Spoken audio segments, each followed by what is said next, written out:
देखिए, एक बड़ी दुर्भाग्यपूर्ण घटना सहारनपुर में जुमा को हुई और हम उसकी सख्त मजम्मत करते हैं।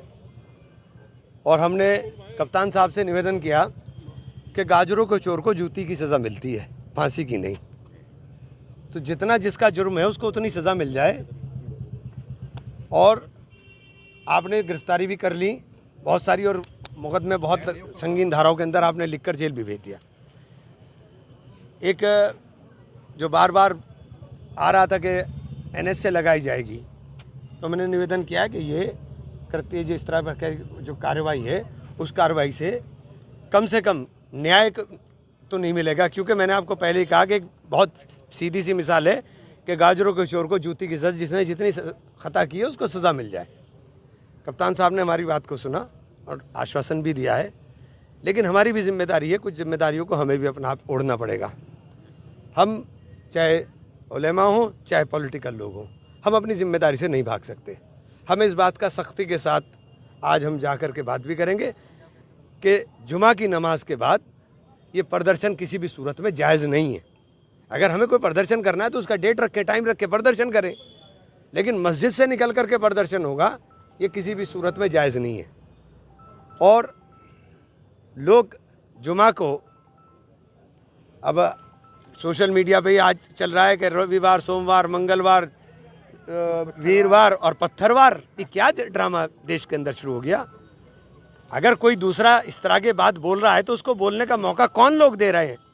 हमें इस बात को बहुत सख्ती के साथ रोकना पड़ेगा कि मस्जिद के अंदर नमाज हो रही है तो नमाज का मतलब सिर्फ नमाज है और नमाज के अलावा कुछ भी नहीं है।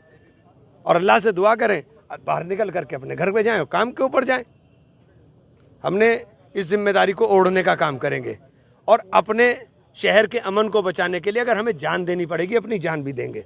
इसलिए मैं उन लोगों में से नहीं हूं जो जिम्मेदारी से भाग करके मुंह छुपाऊंगा। मैं जिम्मेदारी के साथ हर चीज़ को पहले भी कहा है और आगे भी। और इसीलिए प्रशासन से भी मैंने निवेदन किया है कि ये जो NSA है और ये इस तरह का हो रहा है, इसके ऊपर आपको रोक लगानी चाहिए। और ये कार्रवाई जो है NSA की या जो संगीन धाराओं में मुकदमे हुए हैं, इनके अंदर कहीं गोली नहीं चली कि 307 हो, कहीं किसी के चोट नहीं लगी कि 307 हो, कोई लूट नहीं हुई तो आपने लूट हो। तो इन तमाम चीज़ों को, तथ्यों को, और DM कप्तान साहब ने आश्वासन दिया है कि इन सब चीज़ों को देख करके वो करेंगे।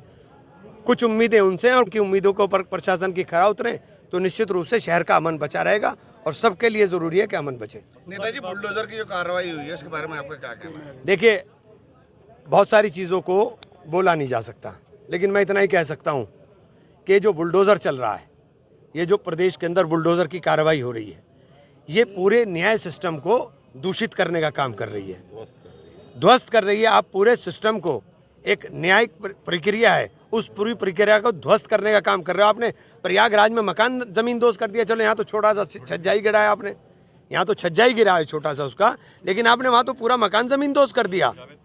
जावेद पंप का मतलब बोलने के अधिकार के ऊपर पाबंदी, हमें बोलने की आज़ादी भी नहीं होगी।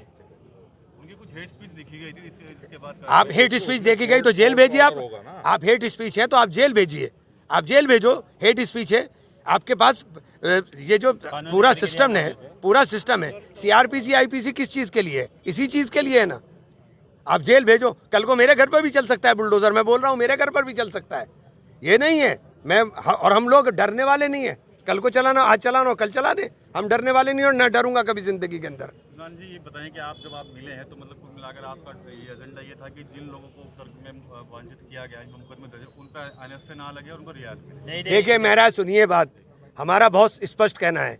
पहले भी मैंने कहा कि अगर आपने खता की है, छोटी खता है तो सज़ा छोटी हो, बड़ी खता है तो सज़ा बड़ी हो। गाजरों के चोर को जूती की सज़ा ही मिलती है ना, कि गाजर चुरा ली तो बेचारों ने गाजर ही तो चुराई यार, इन्हें फांसी थोड़ी ना चढ़ा दोगे।